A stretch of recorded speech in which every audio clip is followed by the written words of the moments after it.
Semester 1 बिनोवा university AECC ability enhancement course 1 compulsory paper official correspondence. इसके पिछले video में मैंने इसी पॉइंट 3 ऑफिशियल कॉरेस्पॉन्डेंस में मेमो पढ़ाया था। आज मैं आप सबों को ईमेल पढ़ा रहा हूं। ईमेल का मतलब हो गया इलेक्ट्रॉनिक मेल। मेल का मतलब यहां होता है चिट्ठी।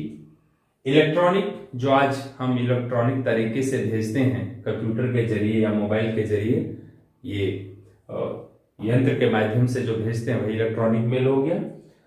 Format of email.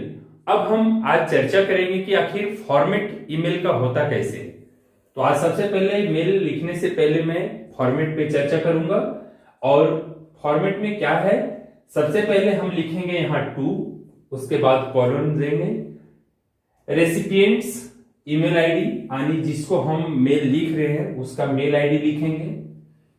फिर यहां है सीसी यानी अदर इंडिविजुअल्स, कोई दूसरे लोग, receiving the mail with visible IDs की जो मैं मेल भेज रहा हूं, जिस व्यक्ति को भेज रहा हूं या जिस कार्यालय को भेज रहा हूं, वो जिस आईडी पर मैं भेज रहा हूं वो आईडी यहां मैं लिखूंगा, यहां अपना आईडी, यहां जिसको भेज रहे हो उसका ईमेल आईडी।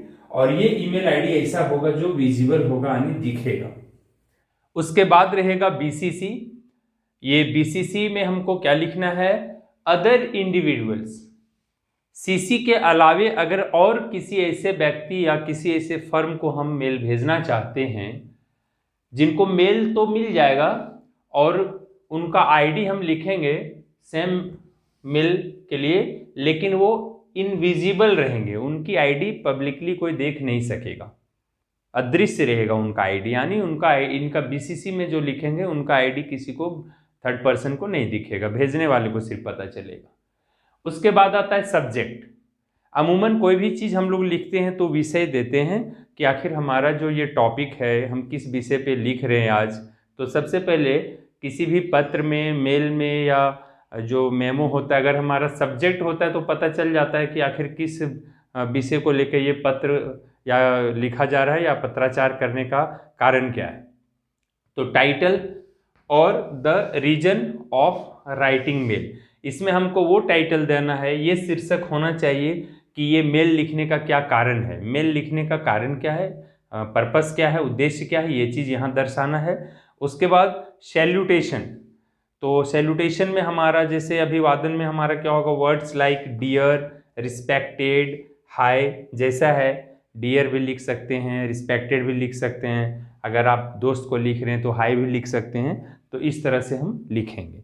इसके आगे है, अब हम चर्चा करेंगे हमारा ईमेल जो है उसका मेन बॉडी का, मेन जो मुख्य बॉडी है इसका, इस पे हम क्या चर्चा करेंगे, ये लिखा हुआ है यहाँ, the main content of the email, कि हमारे ईमेल का जो प्रमुख कंटेंट है, विषय वस्तु है, वो क्या है, इसकी चर्चा इसी भाग में हम करेंगे।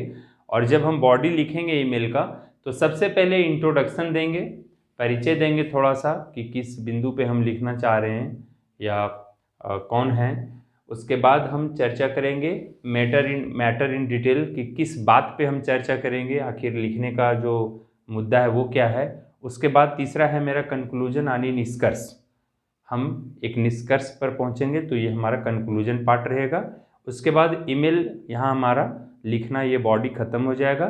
फिर हम क्लोजिंग कैसे करेंगे, यानी अब हम समाप्ति की ओर बढ़ रहे हैं। एंडिंग स्टेटमेंट्स हमारा होगा, जैसे हम लोग लिखते हैं विथ रिगार्ड्स, थैंक्स अलॉट या जो भी है, ये क्लोजिंग स्टेटमेंट हमारा होगा। उसके बाद फिर क्या है वो आगे हम चर्चा करते हैं। इसके बाद हमारा जो होगा बिंदु वो अटैचमेंट्स का होगा कि क्या क्या इसमें हम जोड़ेंगे, अटैचमेंट क्या क्या होगा। Attached files with email, email के साथ अगर ईमेल के सपोर्ट में कोई डॉक्यूमेंट जैसे फ़ोटो, कोई कागज़, कोई बिल अटैच करना चाहते हैं तो उसको हम अटैचमेंट में मेंशन करेंगे और लिखेंगे। फिर हमारा सिग्नेचर लाइन होगा हस्ताक्षर का, जिसमें सेंडर जो मेल भेज रहे हैं उनका नाम होगा, उनका सिग्नेचर होगा और जो भी डिटेल्स होगा, कॉन्टैक्ट नंबर या जो एड्रेस वगैरह वो यहाँ हम दे सकते हैं। इस प्रकार ये हमारा ईमेल का फॉर्मेट है। ईमेल का फॉर्मेट पहले आप अच्छी तरह से समझ लें इस वीडियो के माध्यम से। उसके बाद एक ईमेल लिख कर दिखाया जाएगा ताकि आपका जो भी कंसेप्ट है वो पूरी तरह से क्लियर हो जाए। और उसके बाद पुनः जो है सो इसी हमारा ECC के पॉइंट 3 में जो हमारा और भी लेटर बचा हुआ है या कवर लेटर बचा हुआ है उस पर हम चर्चा करते चले जाएंगे सिलसिलेवार ढंग से।